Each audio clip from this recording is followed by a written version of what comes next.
The average American now carries 23 extra pounds. Heart disease and stroke will claim the lives of 460,000 American women. 69 grams of fat. You could actually save 12 grams of the fat and half the calories if you simply ate an entire stick of butter. We're talking about diabetes and hypertension and bone diseases, osteoporosis. Prostate cancer is now the most common cancer in American men. Doctors say we really need to eat less red and processed meat. On arteriosclerosis and cancer and autoimmune disease. We have unprecedented amount of type 2 diabetes in our children, and we're starting to see hypertension in our children in grammar school. In case you're wondering, 2,120 calories. Clearly, the Western diet is taking a toll. This should serve as a wake-up call. We have a growing problem, and the ones who are growing are us. Food. It's central to our lives and traditions. Every special occasion seems to involve food and feasting. But could some of these same foods, including several that we think are good for our health, also be causing many of our most serious health problems? Indeed, we're facing a massive health crisis. No less than 40% of Americans today are obese, and about half of us are taking some form of prescription drug. The best-known statin drug, Lipitor, is the most prescribed drug ever in the world. Almost 1 in 5 American 4-year-olds are now considered to be obese. Though Mexican-American and African-American children are still more likely to be overweight. This could be the first generation of children in the United States that lives less than its parents. We spend $2.2 trillion a year on health care, over 5 times more than the defense budget. In fact, we pay more per person for health care than any industrialized country in the world. Yet we're sicker than ever. You see, there's no money in healthy people, and there's no money in dead people. The money is in the middle. People who are alive, sort of, but with one or more chronic conditions. Obesity, diabetes, heart disease, high blood pressure are all diet-related health issues that cost this country more than $120 billion each year. Every minute, a person in the U.S. is killed by heart disease. 1,500 people a day die from cancer. Combined, these two diseases kill over 1 million Americans every year. Cases of diabetes are skyrocketing, particularly among our younger population. Diabetes. Life-threatening diabetes. 1 out of 3 people born in the U.S. today will develop this crippling condition during their lifetime. Millions of others suffer from a host of degenerative diseases. Millions more of us are so stimulated by sugar, coffee, and energy drinks that we've masked our chronic fatigue. But could there be a single solution to all of these problems? A solution so comprehensive, yet so straightforward, that it's mind-boggling that more of us haven't taken it seriously? Someone has to stand up and say that the answer isn't another pill. The answer is spinach. A growing number of researchers claim that if we eliminate or greatly reduce refined, processed, and animal-based foods, we can prevent, and in certain cases even reverse, several of our worst diseases. They say all we need to do is adopt a whole foods, plant-based diet. It sounds almost too simple to be true.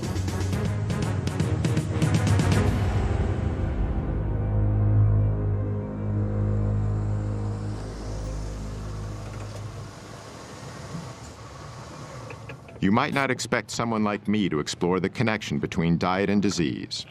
On my way over, I drank these 2 Red Bulls. I also had a 12-ounce Coke and another half of a 12-ounce Coke.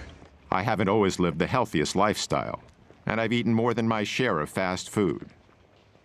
But as part of my effort to learn more about the link between food and health, I visited 2 physicians in Los Angeles, Dr. Matt Lederman and Dr. Alona Pulday. Hi. How you doing? Lee, nice to meet you. Nice to meet you too. Is Dr. Pulday? Dr. Pulday, pleasure to meet you too. Both are MDs. Dr. Lederman was trained in internal medicine and Dr. Pulday in family practice. They incorporate a whole plant foods nutrition plan into the treatment of their patients. So let's get started on that and then we'll do some talking. 142.82. I found out a lot more than I expected. Like a lot of Americans, I thought my health was pretty good. I had no major diseases that I knew of. But I hadn't had a thorough checkup in a while, so I decided to get one. When Dr. Letterman gave me the results, it was a real wake-up call. I gotta say, I'm kind of shocked. I'm really worried about my blood work numbers. 240 and 241 for my cholesterol is way higher than it's ever been. I got this 6 number. That, to me, is the most worrying number I got. The 6 number was the result of something called a CRP test, which measures the inflammation in my heart and blood vessels. This put me in the high-risk category for a heart attack. So I committed to a 12-week nutrition program under Dr. Letterman's supervision. The plan was to treat my health problems by eating a whole foods, plant-based diet.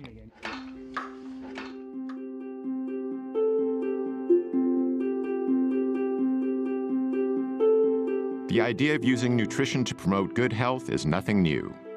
Indeed, Hippocrates, the ancient Greek father of Western medicine, said, "Let food be thy medicine," over 2,000 years ago.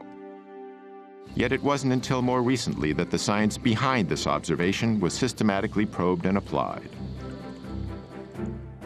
2 researchers who've made groundbreaking contributions to this effort are Dr. Colin Campbell and Dr. Caldwell Esselstyn. Born just a few months apart in 1933 and 34, they each grew up on farms. Campbell's childhood farm is in rural Virginia, where his family raised dairy cattle and milked cows.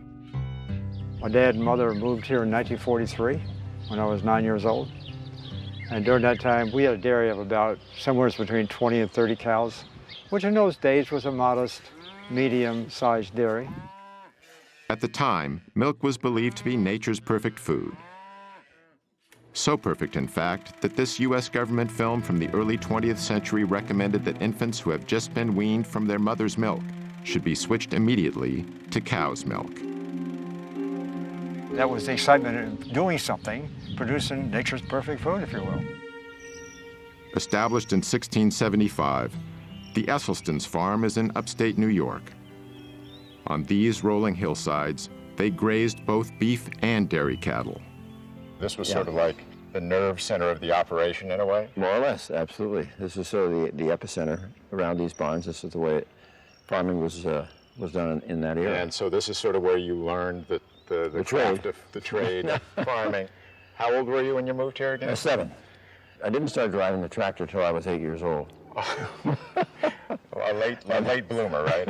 Exactly. But I enjoyed it, and I really got a great kick out of doing the farm work. Although they didn't know each other yet, farm life had a deep and lasting influence on both Campbell and Esselstyn. To make it successful, you had to have persistence, staying power, and tenacity of purpose. I guess it's ironic in the sense that we're both now advocating, not consuming the products that we were busy actually producing with our families. During Campbell and Esselstyn's lifetimes, the American diet has changed dramatically. Near the beginning of the 20th century, Americans each ate about 120 pounds of meat annually. By 2007, that figure had exploded to no less than 222 pounds. In 1913, we ate about 40 pounds of processed sugar each per year. However, by 1999, our consumption of all refined sweeteners had risen to over 147 pounds. In 1909, Americans consumed around 294 pounds of dairy products apiece. But by 2006, our yearly intake of dairy had more than doubled to 605 pounds. By the early 1950s, Campbell was off to college at Penn State, while Esselstyn went to Yale. As part of Yale's rowing team, Esselstyn won an Olympic gold medal in 1956. During this same decade, the pace of American life was accelerating, even with our food. The late 50s was the heyday of the drive-in burger joint. The supermarket was just beginning to thrive in the newly built post-World War II suburbs. This was when the so-called convenience foods were born, like the legendary foil-wrapped TV dinner, not to mention a host of other tasty processed delicacies devised to make our lives easier and better. By By now, Colin Campbell was in graduate school at Cornell University, which had one of the most prestigious nutritional science departments in the country. His research was on animal nutrition and biochemistry. But it was focused more on feeding animals for their ability to be able to produce meat, milk, and eggs, protein containing. And so my own research was focused on protein, making sure we got enough. It was considered to be the vital nutrient. It was one of the first nutrients discovered. And without protein, the animal would die. So it was a life force. And in fact, in even the early 1900s, there were statements made that this is the stuff of civilization itself. Protein was also nearly synonymous with animal-based foods like meat. It still is today, all over America. Why do you think meat is important in our diet? Protein. Protein. Protein? Protein. Protein. Protein. Protein. A lot of protein. We need protein, don't we? We can't live without protein. The idea that plants had protein also didn't come into play until maybe the late 1800s, early 1900s, and then it struggled through the years. No matter what source the protein came from, in the late 1950s, most scientists believed the world needed a lot more of it. We had a lot of starving and malnourished children in the world. And so in my community, the nutrition community, there were discussions about why so, what could be done. And one of the prominent thoughts was to make sure they get enough protein. I certainly went along with this view. At about the same time, Dr. Caldwell Esselstyn was just beginning his medical career at the world-famous Cleveland Clinic in Cleveland, Ohio. Surgery soon became his specialty. There's something awfully satisfying about if you can remove the disease. For instance, if a patient had gallstones, you could remove them. If it was a gastric ulcer or a stomach ulcer, you'd directly take care of that. If it's a hernia, the same thing. During the 1960s, heart disease was on the rise in the U.S. What doctors commonly call coronary artery disease is usually caused by a condition of the arteries that supply the heart with blood. What happens is that over time, a fatty substance in the bloodstream called cholesterol builds up in the coronary arteries, restricting the blood flow to the heart. This can ultimately cause several problems, from severe chest pain called angina to heart attacks. Cholesterol is a natural substance produced by all animals, including humans, and it's an essential component of our cells' walls.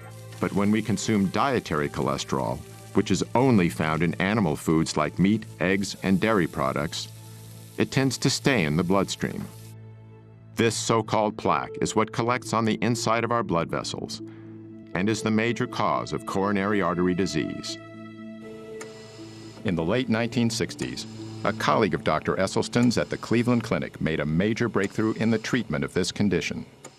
In fact, Esselstyn shared space with him in the clinic's surgical locker room. His name was Dr. Rene Favellaro. Rene really sparkled in the operating room, and in 1967 he did his first bypass graft at the clinic, coronary artery bypass graft. This revolutionary new procedure was accomplished by removing a vein from the patient's leg, then stitching it on the heart's blocked coronary artery to allow the blood to flow around or bypass the blockage.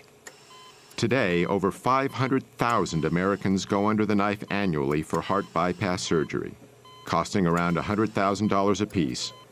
These operations alone constitute a staggering total of nearly $50 billion.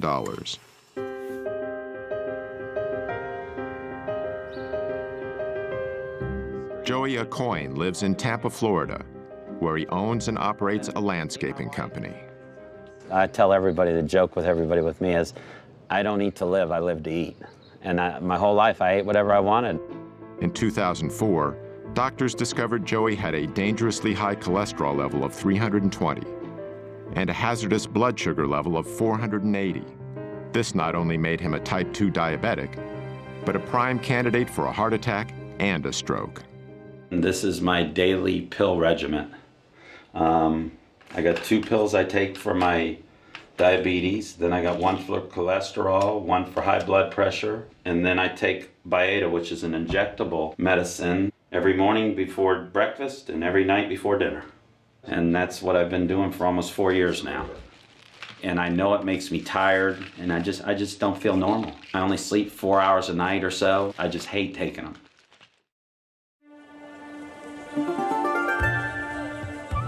In the mid-1960s, Dr. Campbell was in the Philippines, trying to get more protein to millions of malnourished children. To keep costs down, he and his colleagues decided not to use animal-based protein. The program was beginning to show success. But then Dr. Campbell stumbled onto a piece of information that was extremely important. It centered on the more affluent families in the Philippines, who were eating relatively high amounts of animal-based foods. But at the same time, they were the ones most likely to have the children who were susceptible to getting liver cancer. This was very unusual, since liver cancers are mainly found in adults. But just the mere fact that they occurred in children said, there's something here. This is pretty significant. Shortly afterward, Dr. Campbell came across a scientific paper published in a little-known Indian medical journal. It detailed work that had been done on a population of experimental rats that were first exposed to a carcinogen called aflatoxin, then fed a diet of casein, the main protein found in milk. They were testing the effect of protein on the development of liver cancer. They used two different levels of protein.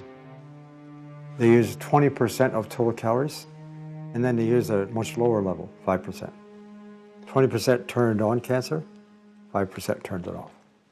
This Indian paper, together with what Dr. Campbell had learned about increased liver cancers in children eating animal-based foods, combined to create a decisive moment in his work and his life. Because we learned that animal protein was really good in turning on cancer. During the same time, the way Americans ate was changing, again. The number of fast food franchises was exploding, as more and more overscheduled Americans began using them as a convenient way to feed themselves and their families. While the fast food revolution was sweeping the nation, the rate of cancer deaths in America was continuing to rise.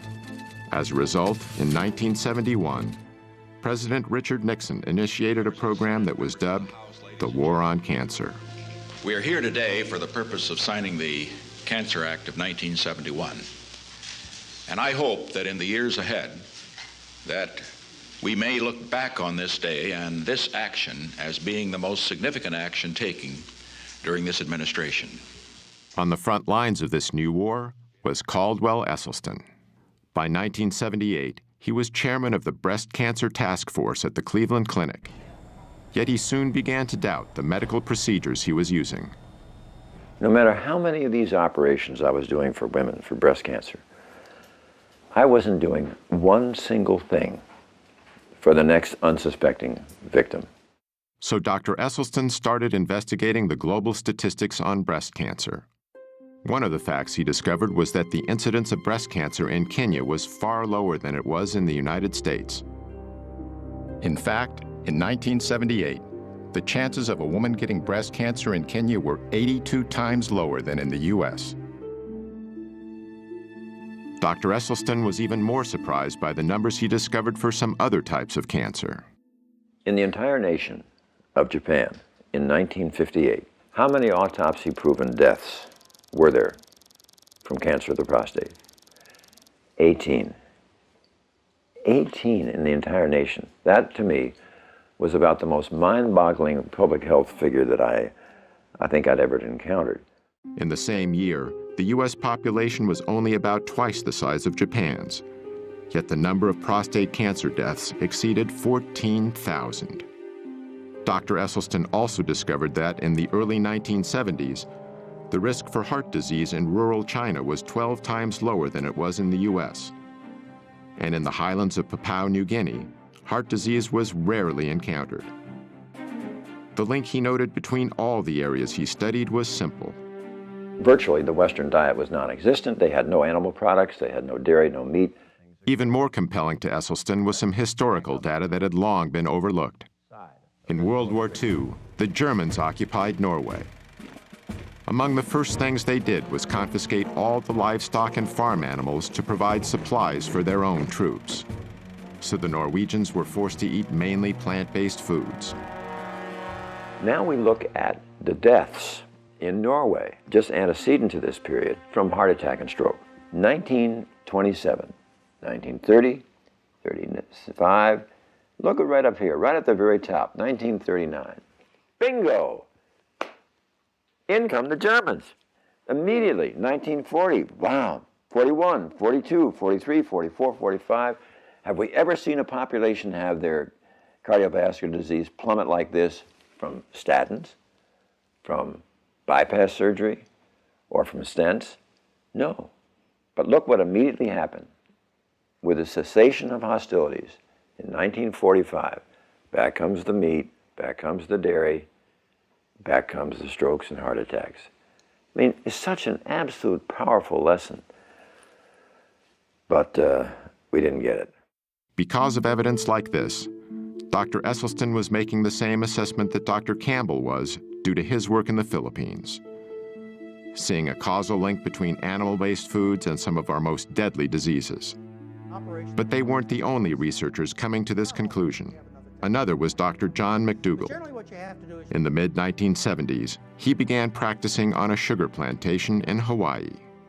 What I observed there was the health of the people differed dramatically depending upon how long they'd been in Hawaii.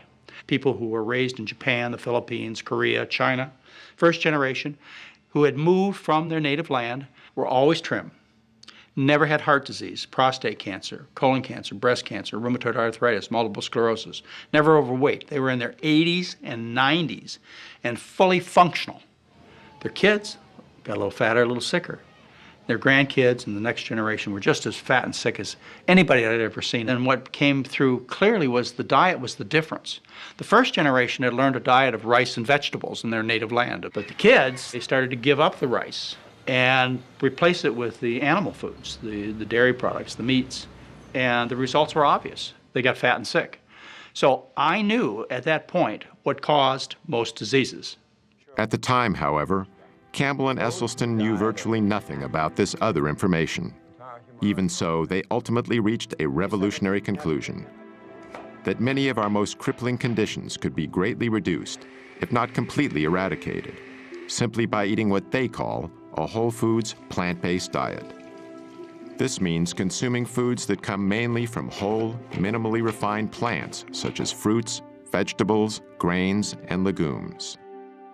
It also means avoiding animal-based foods, such as meat, dairy, and eggs, as well as processed foods like bleached flour, refined sugars, and oil. Campbell and Esselstyn's research in this field would change their lives forever.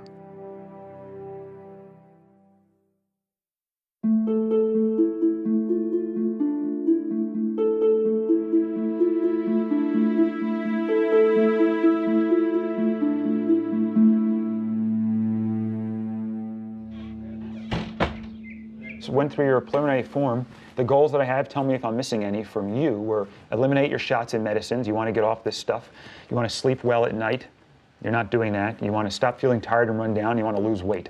That's it. You got it. Those are your goals. The other complaints, you had low energy, ringing in the ears, sinus problems, postnasal drip, shortness of breath, wheezing, coughs, indigestion and reflux, loose stool, diarrhea, bloating, black and bloody mucousy stool with meat consumption, and difficulty walking, getting around, trouble losing weight, chronic and unpleasant hunger feelings, groggy after meals, strong food cravings, and anxiety about food in general.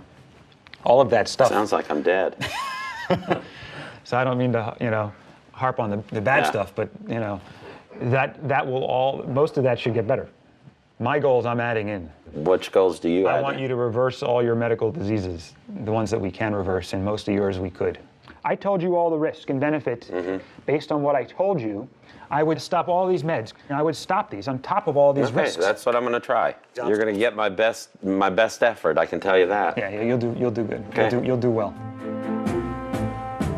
By 1975, Dr. Campbell was at Cornell University, investigating what he'd discovered in the Philippines. Our work from the beginning was designed, in a sense, to do two main things.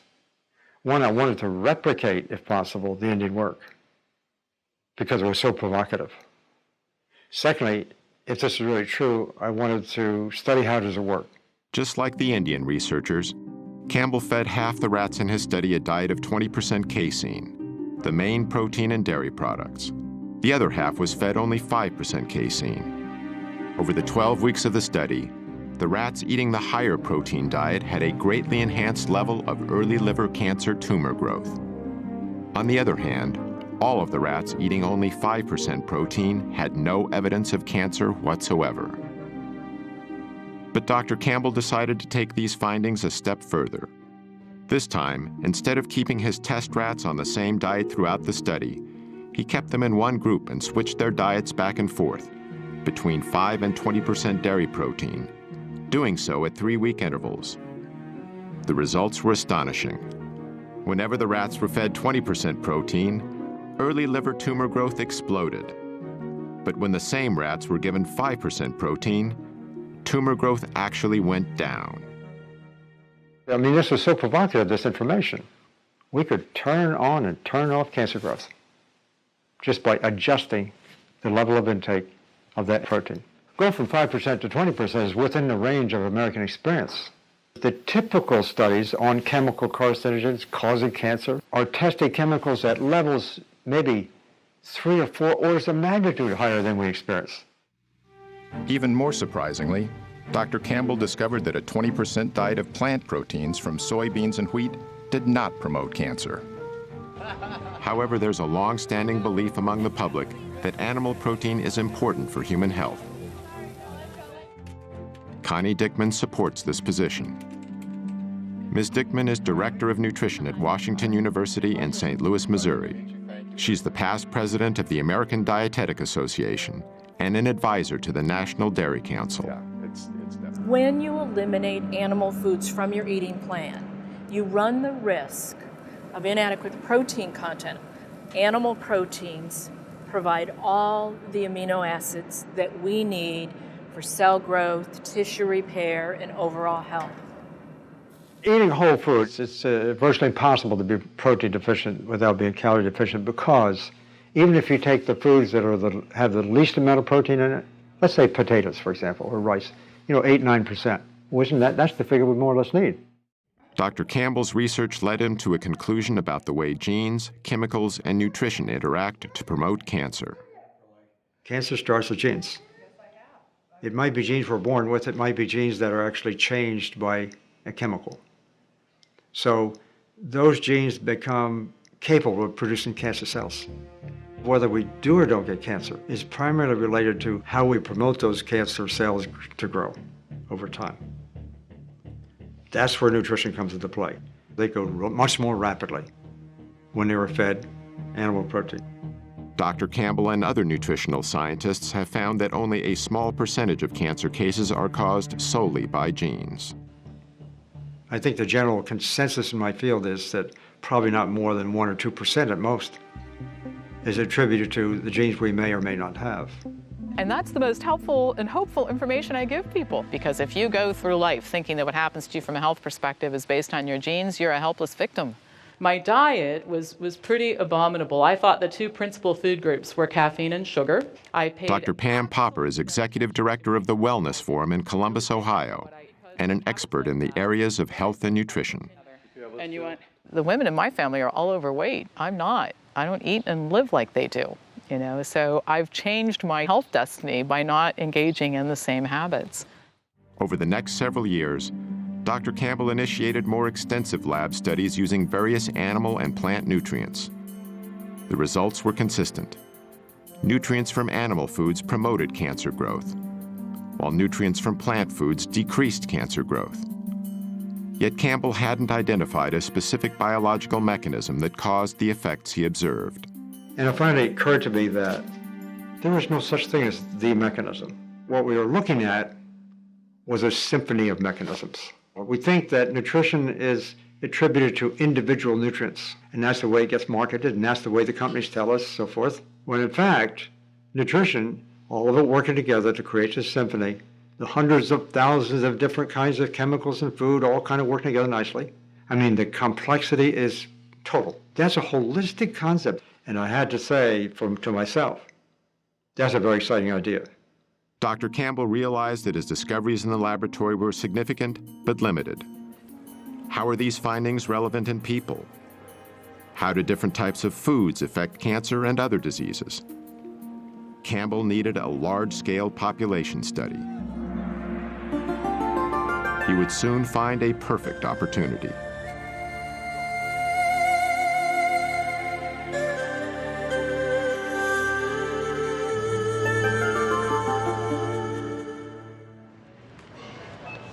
So mangoes are really good. They flavor things really nicely. That's something you want to get a riper one.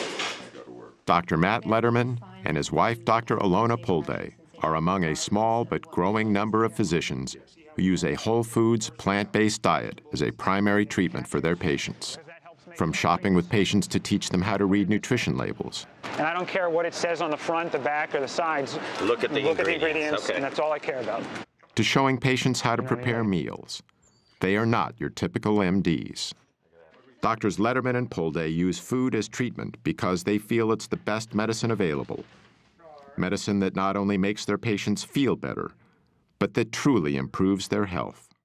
In 1973, the U.S. Congress passed a new farm subsidy bill. Among other things, it included incentives that encouraged a massive increase in corn production.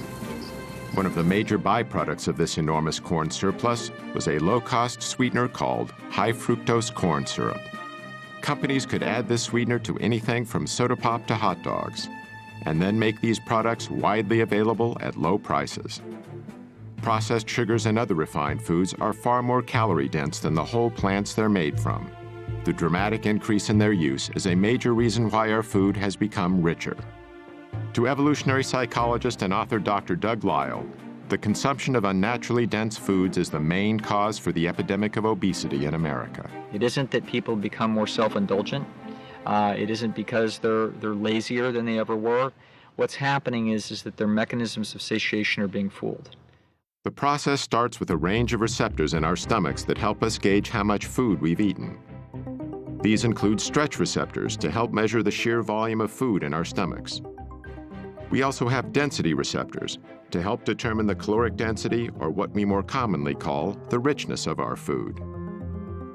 For instance, 500 calories of natural plant food fills the stomach completely, triggering both our stretch and density receptors to signal our brain that we've had enough to eat.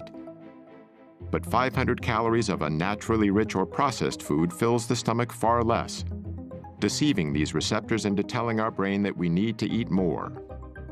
Even worse is 500 calories of oil, which is almost pure fat and barely triggers any response at all. The problem with weight management in humans is that if you make these foods completely artificial, which we do today, you wind up with a problem that people have to overeat just to be satisfied. But why do these concentrated foods that are so harmful to us give us so much pleasure? Dr. Lisle says the answer is related to a system called the motivational triad. This is a trio of biological mechanisms that nature has designed into every creature on Earth so they can survive to pass their genes on to the next generation. The first leg of the motivational triad is pleasure seeking. And primarily two things are the cause of that, and those two things are food and sex. So in the case of a great white shark, it's basically got a neon sign flashing across its forehead saying food, sex, food, sex, food, sex. Unless it's a male, then it says sex, food, but it's pretty much the same thing. The other two legs of the motivational triad are avoiding pain and doing everything with the least amount of effort.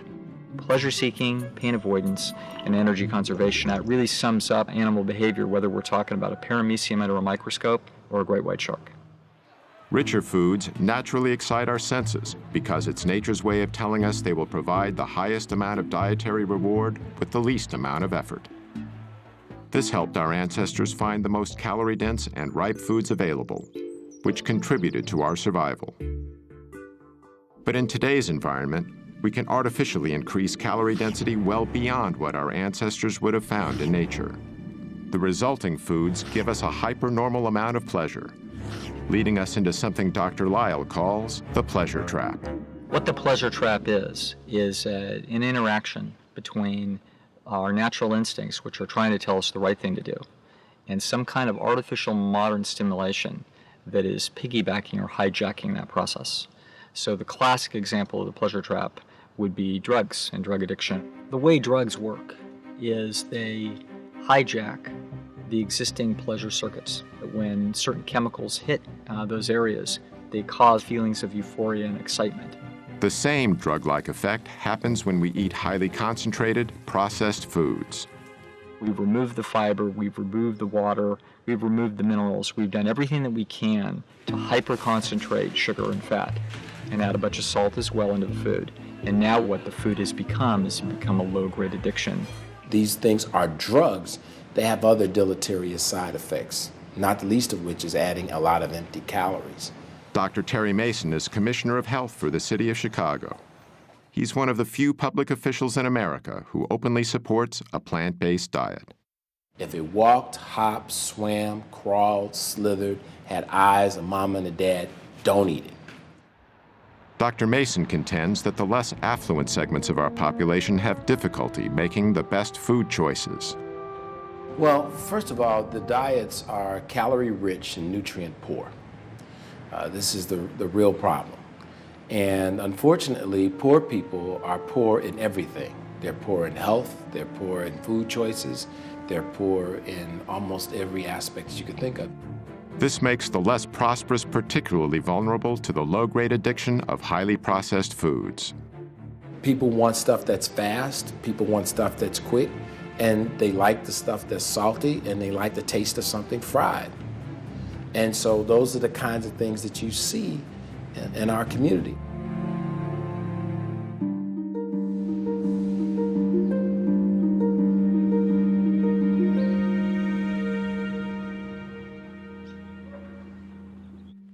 Sandera Nation lives in a quiet suburb in Cleveland, Ohio, with her 5 children. In October 2008, she was stricken by a strange illness. I want to say something, but it's not coming out. I'm getting really shaky and sweats, and then I'm cold and I'm sick and I'm fatigued and my stomach hurts and everything, so I went to the doctor. And that's when they diagnosed me with hypertension and diabetes. Like Joya Coyne, Sandera was treated with expensive prescription drugs. I was in denial for a while. I heard what they said, but I was in denial, like, I still ate things I shouldn't have. I didn't really get the education that I needed to know. So I really depended on that pill to save me. Then Sandera met with Dr. Esselstyn, who recommended that she treat her illnesses with a whole foods, plant-based diet. Let's come on in and we'll get to work. I was a little nervous, but he made it real easy for me.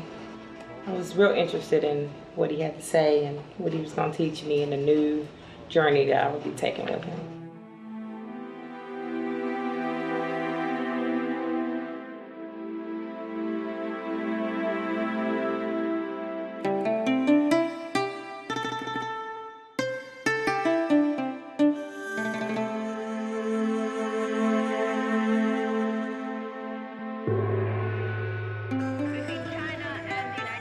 In 1974, Chinese Premier Zhou Enlai was hospitalized with bladder cancer. Knowing that his disease was terminal, he decided to give his country a more complete understanding of cancer. So he initiated what would become one of the largest and most thorough scientific studies in history. 650,000 researchers cataloged the mortality patterns caused by several types of cancer for the years between 1973 and 1975. The study encompassed every county in China and over 880 million people. Zhou died in 1976, years before his study was complete. Okay, and you'll need how many shirts then? Probably 3? Yeah. Okay. Zhou Enlai's cancer study would ultimately have a major impact on what Dr. Campbell himself has called the capstone of his research.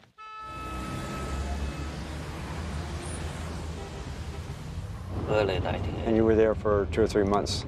Dr. Junshi Chen is now senior research professor with the Chinese Center for Disease Control and Prevention. He first met Dr. Campbell at Cornell in 1980, when he was a member of the Chinese Institute of Food and Nutrition Science.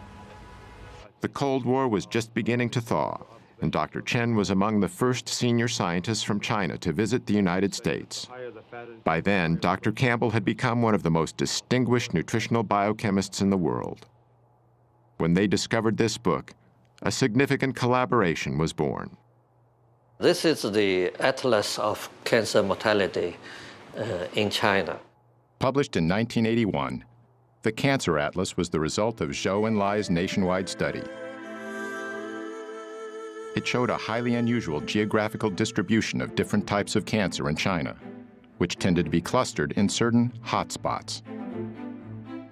The same was true with cancer after cancer, and the counties with the highest levels were often far greater than the counties with the lowest levels. So, for example, esophageal cancer, according to this cancer map, the mortality has 400-fold difference among different counties in China. That's huge. Yeah, and I understood in the United States, only several-fold difference.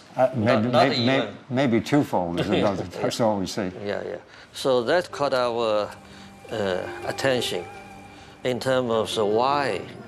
Because they are all Chinese. Genetically, they are all the same.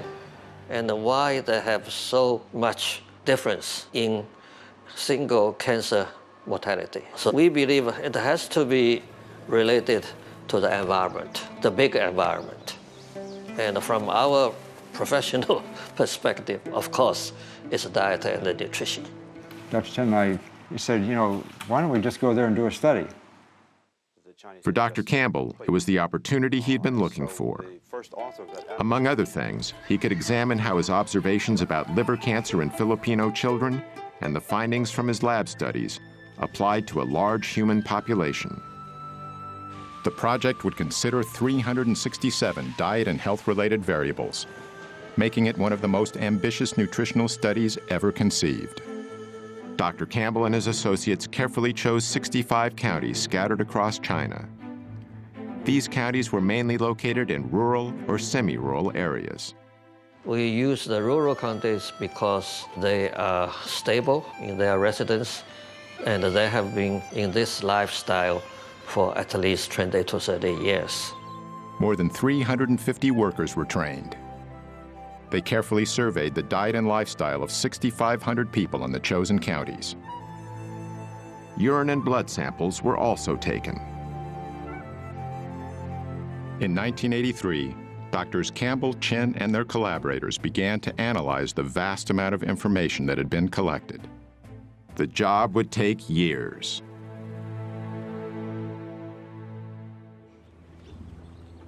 After 8 weeks eating plant-based foods, Joya Coyne was still off all his medications. When I started this, I had all these side effects from medication and from my being so unhealthy, but now I'm getting in better shape every day. I feel more healthy. I very seldom get tired during the day. I just feel so good all the time. This is a scale that I weigh myself on, and it started about 8 weeks ago, way up here around 218, 220, and now it's bouncing between 180 and 185. None of my belts fit. This one here, I actually had to have 2 new holes punched in because I like the belt so much. Nothing fits, I gotta go shopping. It's just everything, all my clothes. A good problem to have. It's been fun for him because I think he's learned, in addition to the fact that he's seeing such great results, that he loves it. I don't think he'll go back to this old ways. He feels too good, and he likes, even if he started to go off a little bit, he feels too good, his energy's too good, he looks younger. And the fact that he would have to go back on all the meds, if he did, I think that that's a huge motivation for him to maintain the lifestyle.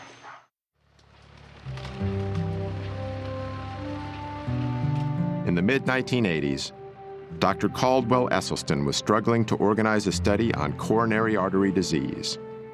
His plan was to put a group of patients on a diet of low-fat plant-based foods, along with small quantities of low-fat dairy products and minimal amounts of cholesterol-reducing drugs. And slowly, over the next 18 months, I got the 24 patients that I had asked for. But the ones they sent me were a little bit sicker than I had thought. These were patients who had failed their first or second bypass operation. They had failed their first or second angioplasty. And there were 5 who were told by their expert cardiologist they would not live out the year. One of the most gravely ill patients was a 59-year-old speech and communications teacher, Evelyn Oswick. Ate all the chocolate candy I could eat, ate every donut I could put my hands on. Oh, I just love things like that. A lot of gravy. And then I have had 2 heart attacks before I met Dr. Esselstyn. When I had the second heart attack, the doctor said that I should prepare for death, really, is what he said. And I looked at him and I said, do you really mean that what you want me to do is buy a rocking chair and just sit there and rock away and wait? And he just looked at me and he said, yes, that's just exactly what I'm saying. Anthony Yen was born and raised in China. And we were eating typical Chinese cultural diet. Very small piece of meat, but they slice it, and so it was for flavor rather than American style. When you eat a large, great, big piece of meat, which you could easily feed the whole family in China. And we eat a lot of vegetable in China, and we have soup. But once I came to the United States, you find beginning to experience fast food, hamburgers and cheeseburgers, pizza, and I noticed my weight began to gain. When Mr. Yin was 56 years old, he suddenly experienced severe chest pains. At that time, I had an open heart surgery. I have 5 bypass, 5. But it was very interesting. About a week later, I felt my chest tighten up again. So myself and my wife went to see Dr. Esselstyn. I saw every one of these patients myself every 2 weeks for the first 5 years. And at that visit, we would get a full cholesterol lipid profile. We would get blood pressure, weight, and I would go over every morsel they ate. By using simple foods as the main treatment for his patients, Dr. Esselstyn was bucking a high-tech, high-cost system that was deeply entrenched in both big medicine and big government. Behind my back, I got to be known as Dr. Sprouts. But I've always liked a challenge. We preheat the oven, got the water going, we just add some seasonings, and then we add the onions and the spinach. I've never been a morning person my whole life, and but previous to this experience, it had probably been worse than ever, and that entailed needing to get up in the morning and caffeinate myself with Cokes and Red Bulls and stuff like that before I could even think or start to work. We didn't make the rice noodles, but you would just boil them real quick and then throw this on top. Right. He's actually eating more often, but he's eating the right foods, and he lost weight. So he certainly feels much better that way, and you can tell it in his face, in his neck, in his belly.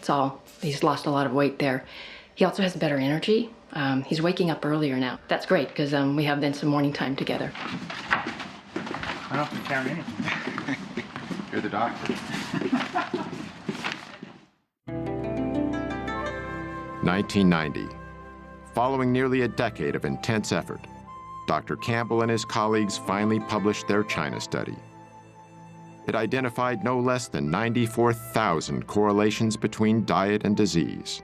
Those are big numbers for any study. And in the end of the day, when we did all these correlations in this book here, and we looked at the number of them that were statistically significant, it was between about 8,000 to 9,000.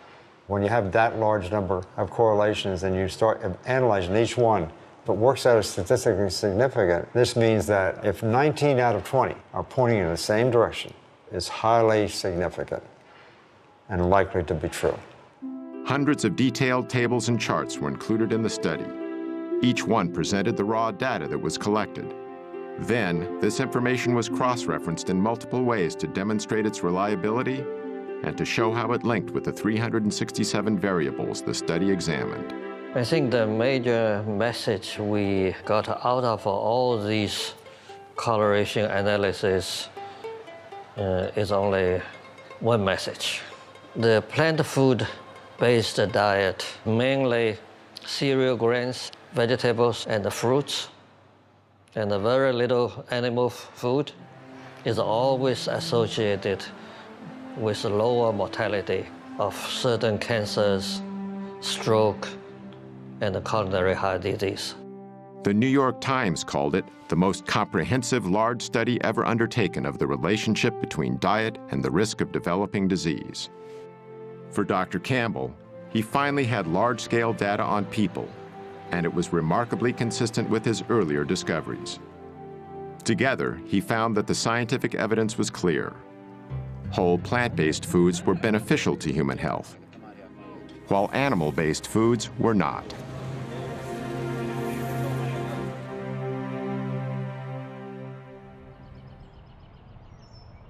Sandera Nation's journey to better health wasn't easy at first. It was a little hard because I've been eating fatty foods and grease and everything 38 years, as long as I can remember. So it was kind of hard to go from that to changing the next day completely. I started a journal for maybe the first 3 weeks. Write down my feelings and emotions, what I felt like, so that other people could know it's okay to feel that way. Along the way, Sandera had strong support from Dr. Esselstyn and his wife, Anne. They keep in touch, and they're like, we haven't forgotten about you. And I know they haven't. I really feel here that they haven't. I went to Walmart this day. I had wanted a Subway sandwich, and I said, I'm going to get me that meatball sub. I then received a call while I was at Walmart from Mrs. Esselstyn, as if they knew I was weak at this moment. She stated, promise me you will not eat anything from Walmart. Gave me chills to know that she called at that moment. Therefore, I left the store without getting that meatball sub. While Dr. Campbell was publishing his China study, Dr. Esselstyn was getting some powerful data from the research he'd started in 1985. He began with 24 patients, but 6 had dropped out in the first year, leaving him with a total of 18. At the end of 5 years, we had follow-up angiograms, and 11 of the group had halted their disease. There was no progression. And there were 4 where we had rather exciting evidence of regression of disease. These results were astonishing. The diet produced something that medication and surgery never had before: actual reversals of heart disease. The biological mechanism that caused these reversals centers on the lining of our veins and arteries, the endothelial cells. They are the absolute life jackets of our blood vessels. You're young and you're a teenager, you're healthy. You could spread those out 1 layer thick and you'd have something that would cover 6 or 8 tennis courts. In 1988, scientists discovered that endothelial cells manufactured the gas nitric oxide. Well, what does nitric oxide do? Nitric oxide keeps our blood flowing smoothly without being sticky. It also helps to dilate constricted blood vessels during physical activity and inhibits the formation of plaque. And most importantly, nitric oxide is a powerful force for eliminating the inflammation that seems to go with this plaque.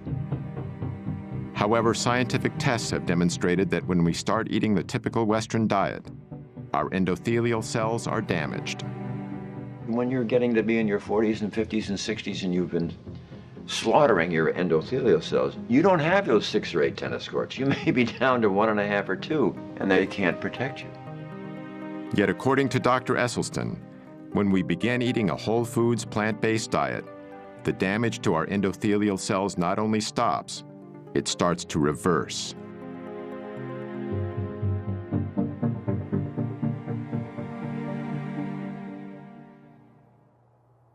About 5 years into his study, Esselstyn made a small but significant change in his patient's menu.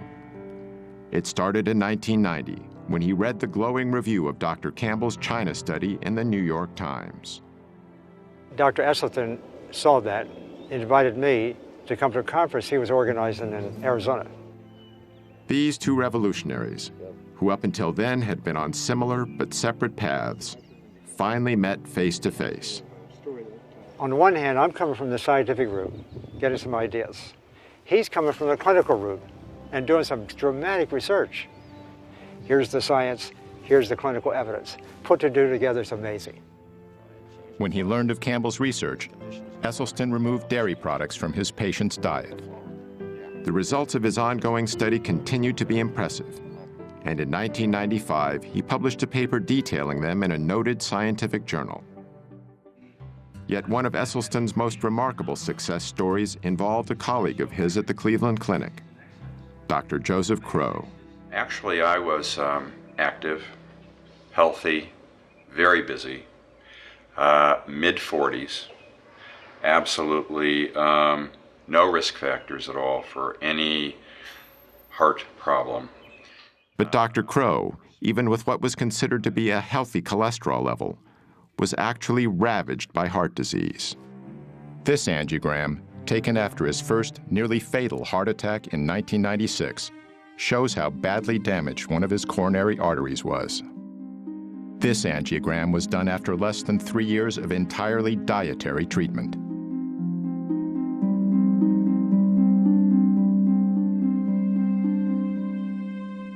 Dr. Crow is fortunate. In 25% of cases, sudden death is the first and only sign of coronary artery disease. Of Dr. Esselstyn's original 18 patients, all survived the initial 12 years of the study. Today, 14 patients are still alive, over 2 decades after the study began. The thing about Essie, although he's always very pleasant, when you said, I'm going to be on this program and I'm going to stay with this diet, you stayed with the diet or there was the door. You had no choice. I mean, his smiles are wonderful, but he is very stern, you know. That's why I'm still living. But, you know, he's just a wonderful man.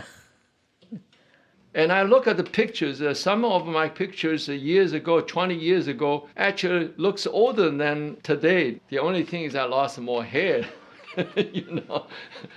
Anthony and the other male patients also noted another change. When you're young, when you're a teenager, you see a female and so on, it gets kind of excited. And the first reaction physically, you know, it gets attention, you know. Raise the flag, I call it. This happened to us. All the other Dr. Esselstyn's, I call them all the guinea pigs. The flag still rises. Talking to your doctor about ED may be the last thing you want to do, but it's definitely a conversation worth having. I'm a practicing urologist and have been so for the last 25 years. And erectile dysfunction is actually the first clinical indicator of generalized cardiovascular disease. It's the canary in the coal mine. It's the thing that lets you know that you have some significant endothelial and vascular disease much earlier than will a heart attack or something like that. We have to stop thinking of the body like it's compartmentalized. It really isn't. The blood goes everywhere in the body. And so if you have vascular disease anywhere, you have it everywhere. Despite the apparent success of the dietary approach, some critics say eating this way is extreme. Now, with the Western diet, this guarantees there are going to be, what, 500,000 people in this country this year who will have to have the front half of their body divided, their heart exposed, then veins will be taken from their leg and sewed on their heart. Some people would call that extreme. Dr. Esselstyn has now successfully treated over 250 patients with heart disease, using almost exclusively a whole foods, plant-based diet. Heart disease, as far as I'm concerned, is an absolutely toothless paper tiger that need never, ever exist. And if it does exist, it need never, ever progress.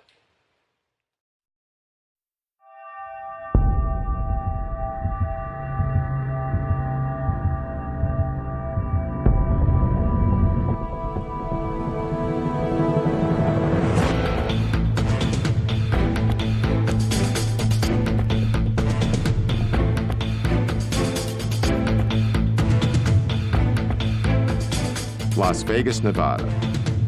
At the Extreme Couture Gym, we found an extraordinary plant-based athlete, Ultimate Fighter champion Mac Danzig. In the mixed martial arts world, strength, toughness, and endurance are of paramount importance, and Mac has them all. I had cut dairy out of my diet when I was about 18 years old.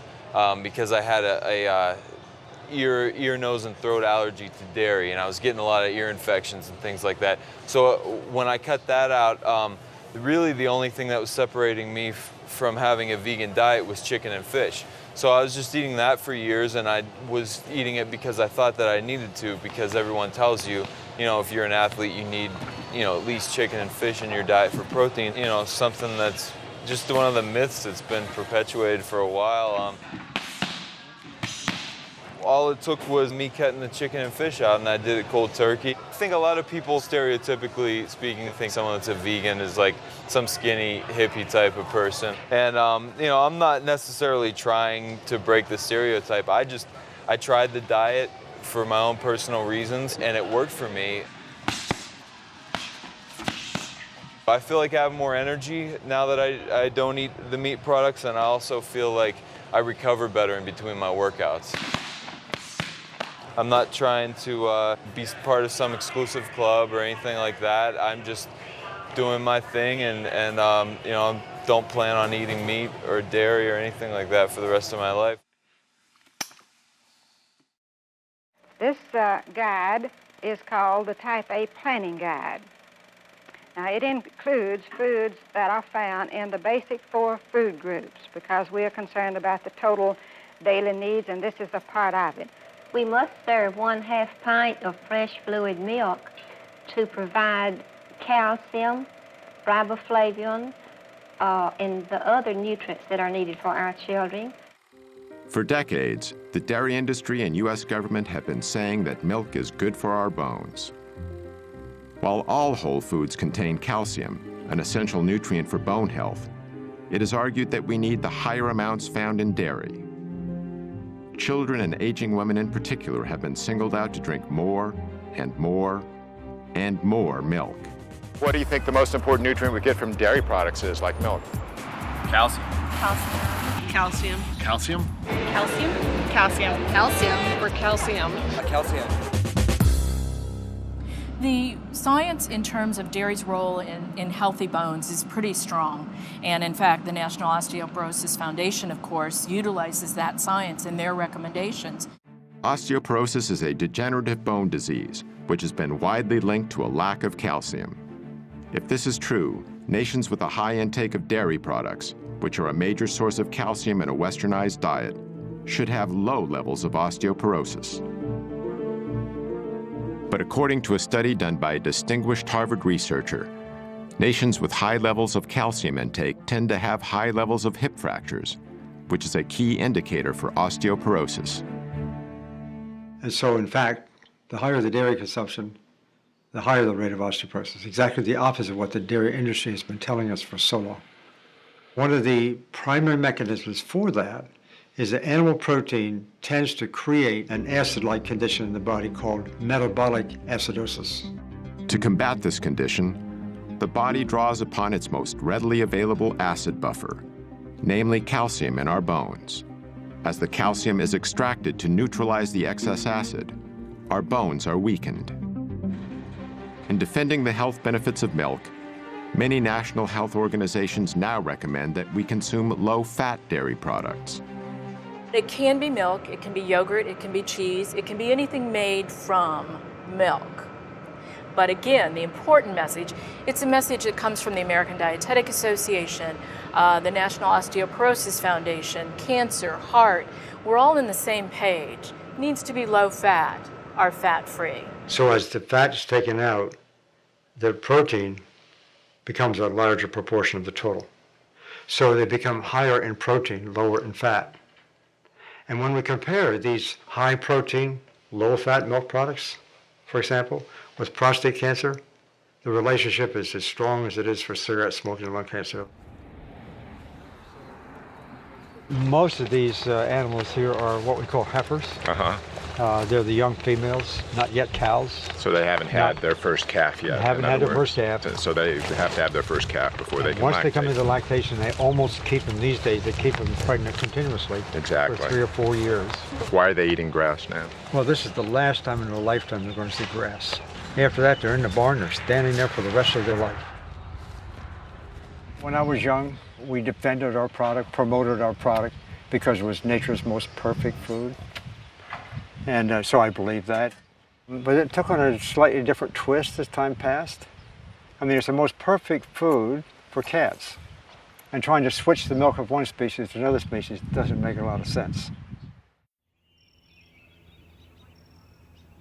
Only 2 months into her treatment, Sandera was experiencing dramatic effects on her type 2 diabetes and hypertension. Since I've been on a plant-based diet, blood pressure's been wonderful. My blood sugars are in the 80s. It shocks me, 70s. And so I was alarmed when it was 60. I'm like, isn't that bad? It's 60, you know, and I talked to the diabetes educator, which is wonderful. She was like, no, that's a normal blood sugar. Your pancreas is working, it's reversing. Ironically, Sandera works at an outpatient facility for diabetics.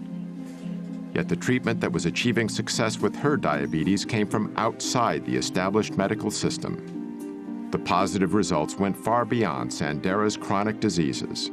Mentally, not having the sluggishness, the fear of the disease progressing, because I feel I'm in control and I have power of taking it back the right way now. So mentally, I feel great. I'm eating the things I should eat. And the one thing that is true that Ann said to me, you really start tasting the real taste of what you're eating. Because I eat a peach and you'll think, I was in heaven with my white peaches. I get to eat. And it feels good to be able to eat, bringing the sugar down, you losing the weight, your whole everything changes. You know, I think we're a little dependent on, you know, our doctors and the medications. We should take a little bit more responsibility in checking out for ourselves. And speaking of doctors and medications, how does Sandera's regular physician feel about her new lifestyle? When I recently approached her about my blood sugars being so great, my question was, should I not take my medication? She said, no, you still take your medications. And she said, what is that doctor trying to do? Take you off your medications? And I'm looking like, yeah, I'm hoping that's the goal. So there's still people we have to make believers. Yeah. Sally and Jim eat their breakfast at about 7 o'clock. It's a good breakfast of good foundation foods. Today they're having milk, cereal, poached eggs, and sliced oranges. They are starting the day right. The key agency that sets nutritional guidelines for Americans is the United States Department of Agriculture. The USDA helps determine what foods are served to everyone from our soldiers in the field to our kids in their school cafeterias. These guidelines are also taught in our schools, influencing what our children will eat for the rest of their lives. Dr. David Klurfeld is a nutritional scientist and national program leader for human nutrition with the USDA's Agricultural Research Service. We've made dietary recommendations since the 1890s from USDA, and that was before we knew about vitamins and minerals. Subsequently, we've had different food groups, and we had the basic 4 and 5 and 7 and 12, and it varied as the science changed. Perhaps the best known of the food groups was the Basic 4, introduced in 1956 in a leaflet called Food for Fitness. The mainstay of nutrition education for over 30 years, the Basic 4 defined what an entire generation of Americans believed was healthy to eat. The 4 food groups was replaced in 1992 by the Food Pyramid, then updated by My Pyramid. These guidelines recommend 3 servings of dairy products per day, and meat is still a primary source of protein. In following My Pyramid, a 15-year-old girl can eat a daily menu consisting of a bowl of Lucky Charms with low-fat milk and a glass of orange juice from concentrate for breakfast, cheese-flavored crackers for a morning snack, a cheeseburger on a whole grain bun with French fries and a Coke for lunch, chocolate pudding and grapes for an afternoon snack, and chicken nuggets with a biscuit and canned green beans for dinner, with low-fat ice cream for dessert. I see now what's happening with the way that we feed many of our children and our school systems. We shouldn't be surprised that we're seeing childhood obesity at the rates that we're seeing it. Dr. Neil Barnard is a medical researcher and president of the Physicians Committee for Responsible Medicine. Well, the problem is when a kid is pulling his tray down the school lunch line, you see federal policies in action. There are burgers topped with cheese, the milk is heavily subsidized, but the vegetables and fruits, a little bit harder to find. And this is because the government contracts are going to particularly the meat producers and other producers as well. It has nothing to do with the health of the children. It has all to do with the financial health of the big agribusiness entities. What we have with the USDA is it's really a farmers advocacy organization, and okay, let's have one. But that same group cannot advocate for farmers, help subsidize their operations, manage commodity foods, subsidize the price of growing things, and then turn around and say, okay, we're going to tell people what to eat. They're going to tell people what to eat based on their constituents, which are the farmers, not the American public. In 1998, Barnard's group sued the USDA. Every 5 years, the government reformulates the dietary guidelines for Americans. That's the blueprint of what Americans are supposed to eat to be healthy. And we looked at the panel that pulled it together, 11 people. 6 of the 11 had financial relationships with the food industry. So we said, hey, wait a minute. There are laws about what they're supposed to do and how transparent they are supposed to be. They violated those. And we brought them to court, and it was a long trial, but we won. But that doesn't change the fact that the policies they came up with continue to favor industry as they always have. I don't think there really is a problem with industry connections between scientists and the food industry, primarily because if the beef industry has a question about their products, shouldn't they go to the best scientists? And if the best scientists are consulting for the food industry, I still want the best scientists on these committees that make nutritional recommendations. Financial conflict of interest is only one conflict of interest.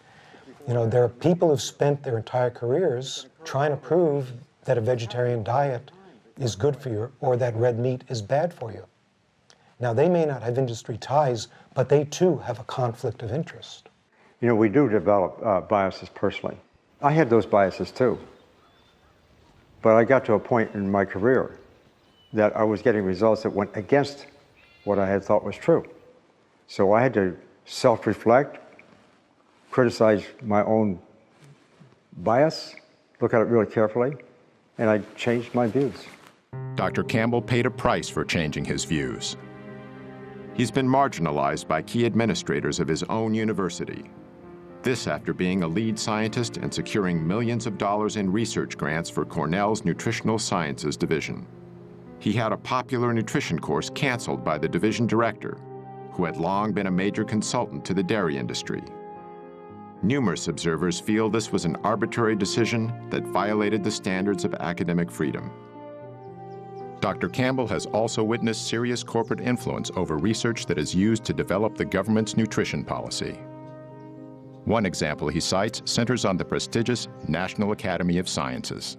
The building behind me here is perhaps the single most important building in the area of science in the country. This is where scientists participate in deliberations about issues of the day and determine how that science can be used to affect policy. In the early days when I was involved, those panels were mostly funded by public money. But on the other hand, in more recent years, I have seen more and more corporate money coming in to support these activities, and more people being allowed on the committees, especially the chairs of the committee. And of course, they can pick the kind of people they want to pick in order to get a certain kind of conclusion. It's not the way it should be, and I'm sure that if the public were to know how powerful is this influence, they would be surely upset.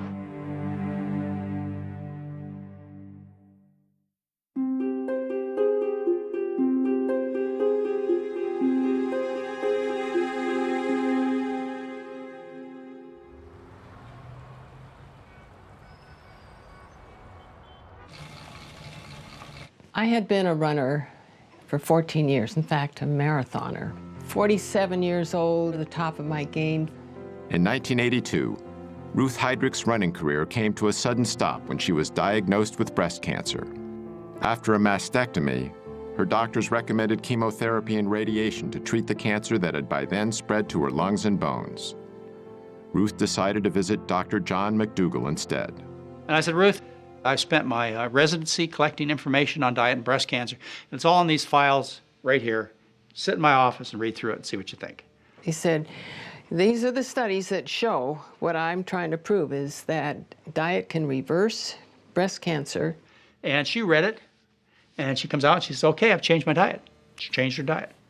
So he showed me how to eat, no added oils, lots of fruits and vegetables, whole grains. Ruth then started training for the Ironman Triathlon in Hawaii, which combines running a marathon with long-distance biking and swimming. I became obsessed. Kept up the running, of course, never stopped, and then added swimming, biking, and for good measure, lifted weights. And people were saying, you're crazy. You're a cancer patient. You should be resting. Doctors told me this. I felt so good. I felt fit, and I wanted to maintain that level of fitness. And I felt sure that if I had a healthy body and I was putting the right food into it, that I could beat this cancer. At the Ironman Triathlon, Ruth won a gold medal in her age group. Stuck with the diet, found out my arthritis disappeared, my constipation disappeared, my dandruff disappeared. No sign of depression, which you might expect with a cancer diagnosis. I felt renewed, invigorated, and out to show that diet is so much more important than anybody ever thought. Other women get over breast cancer, colon cancer, prostate cancer. There are people who have had metastatic prostate cancer all over the body who have gone through what we call spontaneous remission. In other words, they've been cured. And it's not the end of the world when you get this diagnosis. Some people get over it. Ruth did. So I'm still racing, still daily training. Now, how many people in their 70s are doing triathlons? Not very many. So that gives hope for all of us as we age, that not only will you stay healthy and beat the degenerative diseases that most people get, but you can start collecting medals.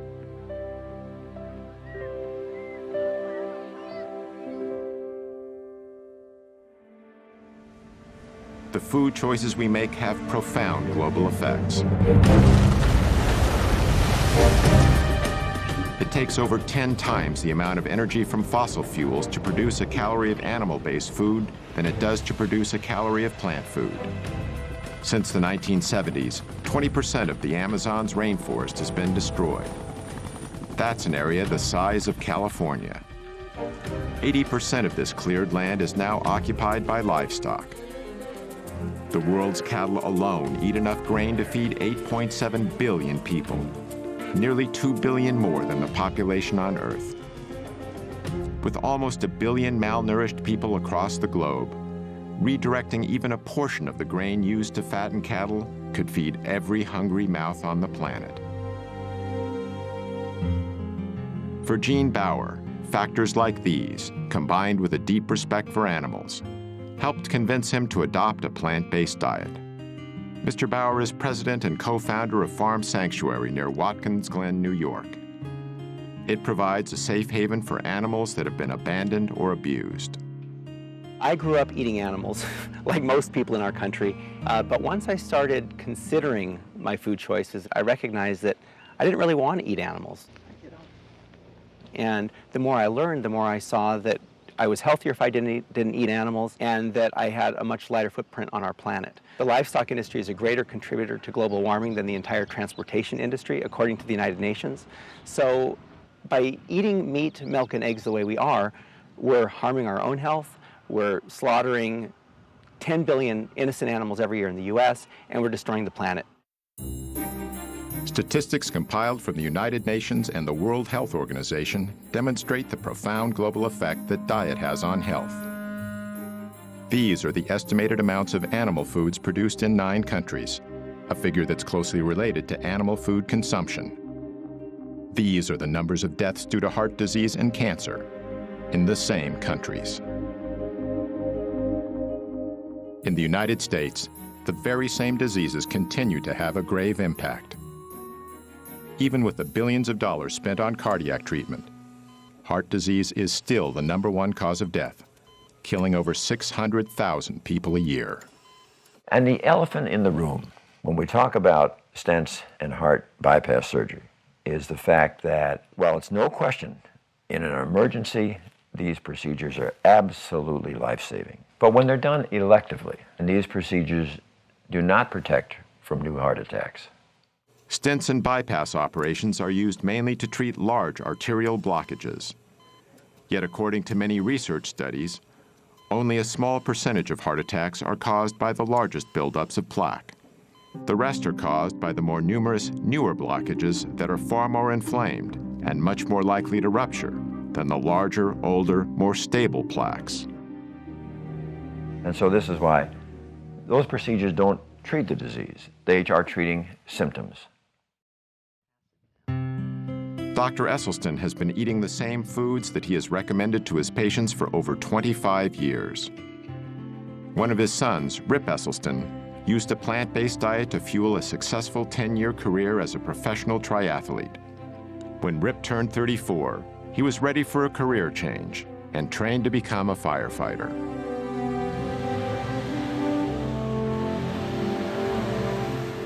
Rip was assigned to Engine Company No. 2 in Austin, Texas. We're incredibly competitive here at the fire station, and we love making bets. So we were out on the porch one night, and we kind of made this little bar bet to see who had the lowest cholesterol level.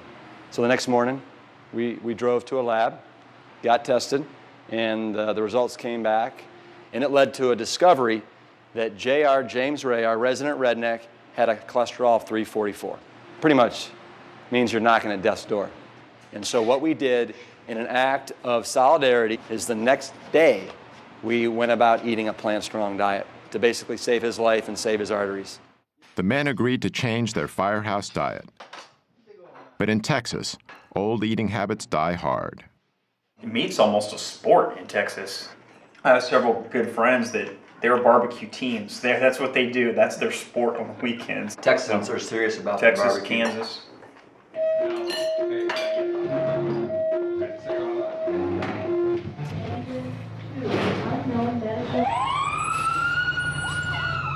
Well, guys associate being manly with eating meat.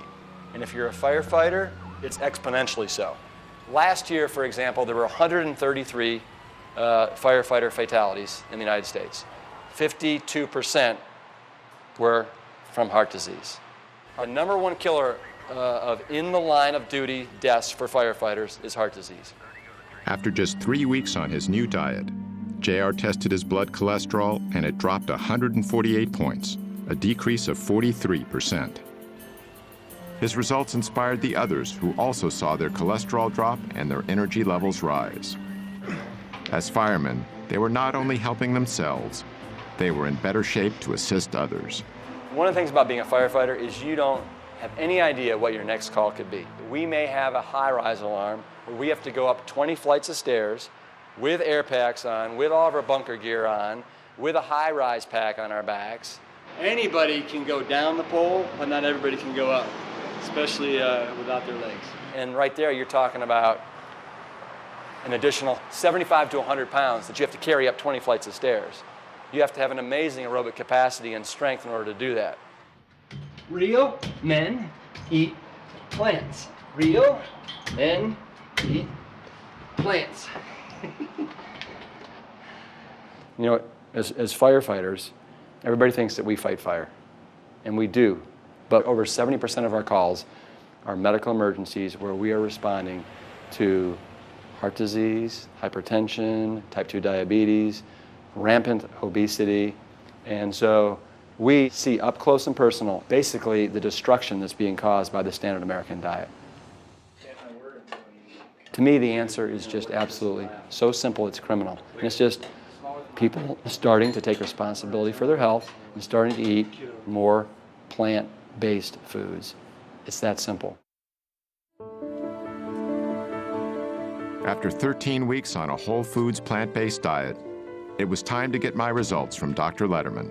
When you started, your weight was 231 pounds, Right. now 211 pounds. Okay, that's So 20-pound drop there. Wow.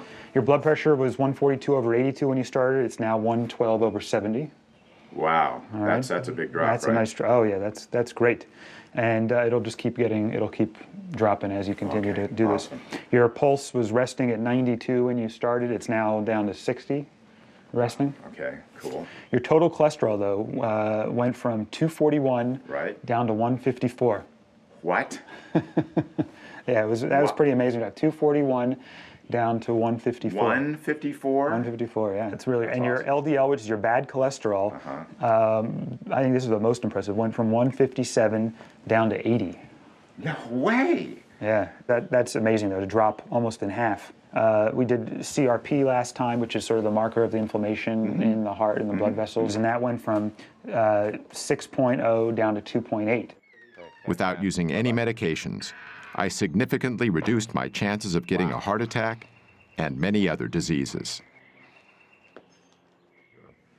Tomorrow marks 20 weeks on the program. I've lost 45 pounds. I've reversed the diabetes. You have to know that everybody is so incredibly proud of what you've done. I don't have to rely on the medication. I have a lot of energy that I didn't have before. My children love it. They're so proud of me, and they tell me all the time. I had a little saying that I've carried around for maybe the last 2 years, and it's win the war. Do not let one lost battle end the war. If you do break down and give in to temptation, do not quit. Just get right back on track. Not tomorrow, but right now. The diabetes is not coming back. I'm not going to let it come back, nor the weight. The message is you're in control of your life. Joey Coyne had over 24 health problems, including type 2 diabetes. But after 22 weeks eating plant-based foods, his condition had changed dramatically. Hey, how you doing? Back again. And you're getting healthier. Your weight is down 28 pounds. You feel better than you have. 26 out of 27 complaints are gone completely. Your marker of inflammation in the vessels is down to that of a normal person. Your blood sugars are coming down. They continue to come down even on a daily basis, which are going to get better. Your cholesterol is significantly lower than it was when you first started, before you ever started taking any pills. Your blood pressure is normal now compared to how it was before. While on pills, it was still elevated. And you just said you've never felt like this before. You look at how you look in the pictures. You look healthier. So, like I told you before, I explained how the numbers can affect our judgment of what real health is. And it's not just the numbers; it's overall the entire picture. And your picture looks fantastic. I was taking 9 pills a day and 2 shots. So I was spending almost $150 to $200 a month on medication, above my insurance. Just think about that. I've been doing it 5 months. I've saved, $800 to $1,000 already because I haven't taken 1 pill, 1 shot. So think about what that saved me, not just me, the insurance company. The U.S. government will give you figures that 75% of the dollars spent in healthcare are due to chronic illnesses, and these are due to diet and lifestyle. Let's get rid of the problem, which is the sickness, which is caused by the food.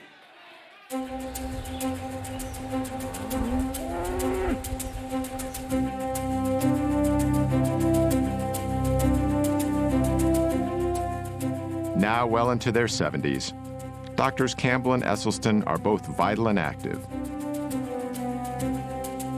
They also continue to spread their message.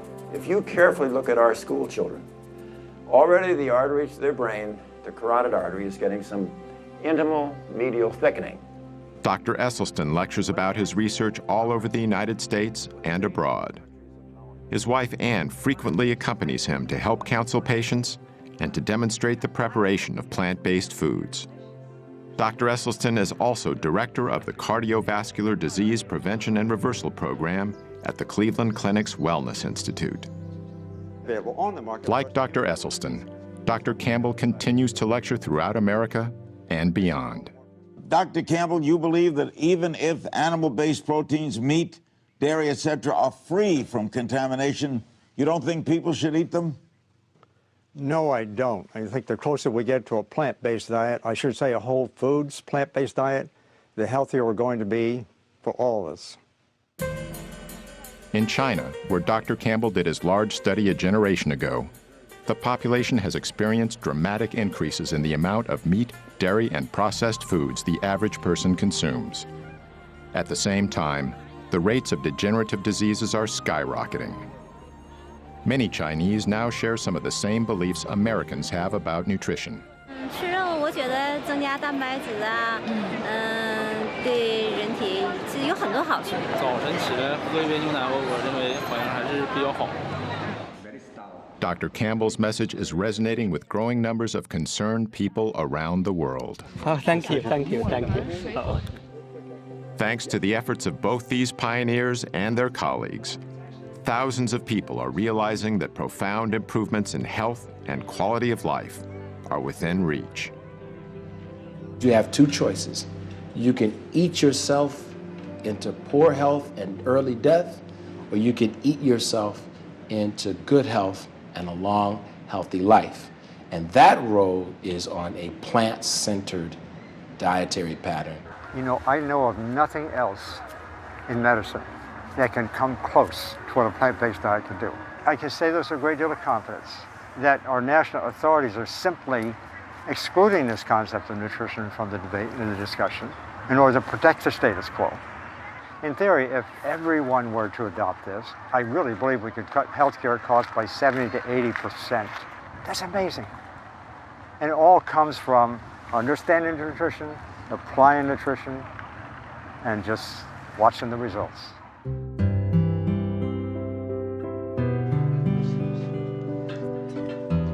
The greatest gift that you could possibly give to yourself and your family, not only those in your generation, but your children and your grandchildren, if you can make them be aware of the incredible power that resides within each of them to avoid life's most poignantly tragic and painful events. You just don't have to have those kinds of events. I believe with all my heart, if anyone listens to this, and they really should look at their refrigerator and look at their diet and give it a try. You'll lose weight and you'll be healthier. Nothing could lose if you just take a few weeks and try. You could see how easy it is. I'm not going to say it was difficult. Again, I made up my mind. This is what I'm going to do. I never felt like I wasn't getting what I wanted. So I didn't have ice cream. So I didn't have the donuts. So I ate something else. I can thank them in every way I can think possible, and my doctor, especially Matt, when they just can't understand what it's done to change my life. And it really has, not just mine, my family's, everybody's. It gives me shivers talking about it because it's so serious. It's a life-changing experience. You can be in control. And I stress this because there's so many things going on in my life that I'm not in control of. And that's my message. You can't control your outcome of your body. Eat to live and don't live to eat. You better get that. You better get that recipe.